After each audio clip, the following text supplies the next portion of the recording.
দেখুন, দিল্লিতে ব্যাকফুটে যেতে হচ্ছে বিজেপিকে। দিল্লির মুখ্যমন্ত্রী একটা ফতোয়া জারি করে দিলেন যে সব দুর্গাপুজো মণ্ডপে প্রধানমন্ত্রী নরেন্দ্র মোদীর ছবি রাখতে হবে। দিল্লির যে পুজোগুলি, তার কার্যত সবকটি পুজো তারা এই আর্জি, এই ফতোয়া প্রত্যাখ্যান করেছে।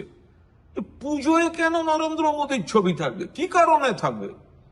এই নরেন্দ্র মোদী, এই বিজেপিরা বাংলায় পুজো হয় না বলতেন, পুজো অর্থনীতিকে, পুজো কমিটিগুলিকে মুখ্যমন্ত্রী মমতা বন্দ্যোপাধ্যায় যে সাহায্য দেন তার বিরোধিতা করতেন। এখন পুজো নিয়ে নাটক করতে নেমেছেন এই নরেন্দ্র মোদীরা। আর পুজোয় মাতৃমূর্তির কাছে কেন থাকবে নরেন্দ্র মোদীর ছবি? দিল্লির কার্যত সব পুজো কমিটি দিল্লির মুখ্যমন্ত্রীর এই ফতোয়া যেভাবে তারা প্রত্যাখ্যান করেছেন, তাদের নমস্কার জানাই।